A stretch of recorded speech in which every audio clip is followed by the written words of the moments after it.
Allahu Akbar, Allahu Akbar, Allahu Akbar, Allahu Akbar, Allahu Akbar, Allahu Akbar, walillahil hamd. Allahu Akbar kabira, walhamdulillahi katsira, wa subhanallahi bukratan wa asila. La ilaha illallah wa la na'budu illa iyyahu mukhlishina lahu din walau karihal kafirun. La ilaha illallah wahdahu sadaqa wa'ada wa nasara 'abda wa 'azza jundahu wa hazama al-ahzaba wahdahu. Alhamdulillahilladzi bi ni'matihi tatimmu shalihat bi fadlihi tatanazzalul khairat wal barakat. Bitaufiqihi tahaqqaqul maqasid wal ghayat. Inna a'tainakal kautsar fasalli li rabbika wanhar. Allahu Akbar, Allahu Akbar, Allahu Akbar, walillahil hamd. Sidang hadirin yang dirahmati Allah, marilah kita bersama-sama mempertingkatkan ketakwaan kepada Allah Subhanahu wa taala dengan bersungguh-sungguh melaksanakan perintahnya dan meninggalkan segala larangannya. Mudah-mudahan kita semua termasuk dalam kalangan hamba yang bertakwa dan diridhai Allah di dunia hingga akhirat. Pada pagi 10 Zulhijjah 1445 Hijrah yang mulia ini, marilah semua rakyat Melaka memanjatkan puji dan syukur kehadirat Allah Subhanahu wa taala kerana dengan rahmat, belas dan kasihnya kita telah dipilih oleh Allah Subhanahu wa taala untuk hadir ke rumah Allah Subhanahu wa taala ini untuk mengerjakan ibadah salat sunat Idul Adha atau sembahyang sunat hari raya Kurban secara berjamaah. Khatib pada hari ini akan membicarakan khutbah yang bertajuk pengorbanan yang sejati. Allahu Akbar, Allahu Akbar, Allahu Akbar, walillahil hamd. Sidang hadirin yang dirahmati Allah, hari raya Idul Adha atau hari raya haji mempunyai makna yang cukup besar kepada seluruh umat Islam. Sama ada yang sedang berhimpun di padang Arafat kerana menunaikan ibadah haji di tanah suci Mekah, atau umat Islam yang berada di negara lain seluruh dunia. Menjelang hari mulia ini juga kita sering teringat kepada sejarah Nabi Ibrahim alaihissalam menyembelih anaknya Nabi Ismail alaihissalam selepas menerima wahyu melalui mimpinya daripada Allah Subhanahu wa taala supaya berbuat demikian. Selain ibadah haji, kita juga seharusnya menghayati falsafah yang tersirat di sebalik pensyariatan ibadah korban ini. Antara hikmah ibadah korban termasuklah meneladani sunnah Rasulullah SAW yang pernah menyembelih kambing sebagai korban dengan tangan baginda yang mulia, serta kepatuhan Nabi Ibrahim alaihissalam dan putra baginda Nabi Ismail alaihissalam. Jumhur ulama berpendapat bahawa hukum ibadah korban adalah sunat muakkadah dan besar ganjaran pahalanya. Lihatlah Rasulullah sallallahu alaihi wasallam menyarankan agar kita melaksanakan ibadah korban sebagaimana hadis riwayat Imam Ahmad dan Ibnu Majah daripada Abu Hurairah radhiyallahu anhu, baginda bersabda, "Man kana lahu sa'atun wa lam yudhi fala yuqarrabanna musallana." Maksudnya, sesiapa yang memiliki kelapangan, kemampuan dan tidak melakukan ibadah korban, maka janganlah dia menghampiri tempat salat kami. Hadis ini memberi gambaran bahawa ibadah korban sangat penting dan besar peranannya. Ibadat ini amat dituntut terutama ke atas umat Islam yang berkemampuan, yang telah dilimpahkan dengan rezeki pada mereka. Sedarlah, selagi kita belum bersedia untuk mengorbankan sebahagian daripada apa yang Allah Subhanahu wa taala kurniakan kepada kita, kita sebenarnya masih jauh dari jalan-jalan keimanan dan ketakwaan. Jika sedikit harta pun belum mampu kita korbankan, Bagaimana mungkin kita mampu untuk mengorbankan jiwa di jalan Allah Subhanahu wa taala? Allahu akbar, Allahu akbar, Allahu akbar. Walillahil hamd. Sidang hadirin yang dirahmati Allah, sesungguhnya terlalu banyak amalan yang memang memerlukan pengorbanan dari segi masa, tenaga, wang ringgit, ilmu, keyakinan, kefahaman dan keikhlasan. Makanya telah umat Islam perlu mengambil iktibar dari pelaksanaan ibadah korban yang diperintahkan oleh Allah SWT sejak zaman Nabi Adam, Nabi Ibrahim, Nabi Ismail alaihimussalam dan seterusnya sehingga kini. Allahu akbar, Allahu akbar, Allahu akbar, walillahil hamd. Sidang hadirin yang dirahmati Allah, inilah hakikat sebenar Idul Adha, hari raya yang menuntut pengorbanan dari setiap diri umat Islam. Setiap umat Islam seharusnya mengambil sikap prihatin dan bersedia berkorban dalam menghulurkan bantuan kepada seluruh umat Islam yang hidup di dalam kesusahan. Lebih-lebih lagi saudara-saudara muslimin kita yang sedang menghadapi pergolakan di serata dunia. Berkorban dan membantu mereka mengikut kemampuan, sama ada dengan wang ringgit, tenaga, buah pikiran, doa dan sebagainya. Semoga dengan sejenis pengorbanan yang kita hulurkan, ia tetap dinilai sebagai amal fazih dan sebagai bukti kejujuran iman kita kepada Allah Subhanahu wa taala. Semoga khutbah Idul Adha ini dapat membentuk kesedaran dan keinsafan di jiwa kita semua. Antara pengajaran yang dapat diambil dari khutbah Idul Adha hari ini ialah: pertama, Idul Adha adalah lambang pengorbanan setiap hamba kepada Tuhannya. Sambutlah hari raya ini dengan apa jua bentuk pengorbanan di batas kemampuan. Kedua, berusahalah melahirkan kesyukuran kepada Allah Subhanahu wa taala terhadap nikmat rezeki yang telah dikurniakannya.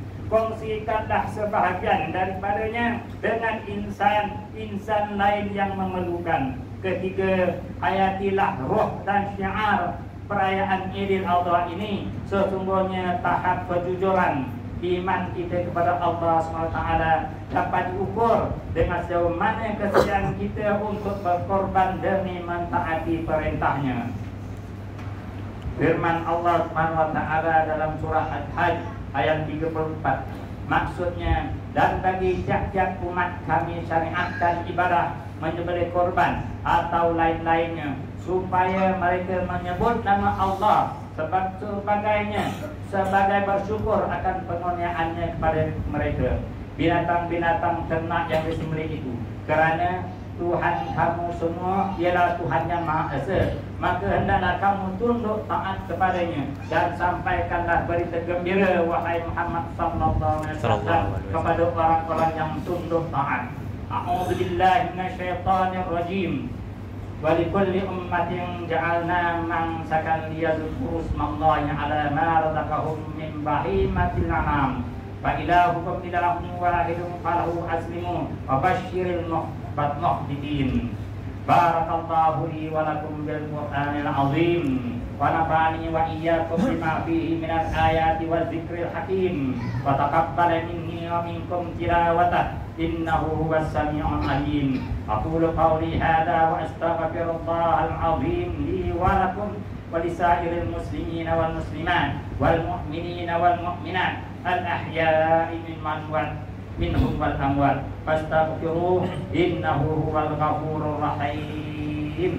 Allahu akbar, Allahu akbar, Allahu akbar. La ilaha illallah wallahu akbar, Allahu akbar, walillahil hamd.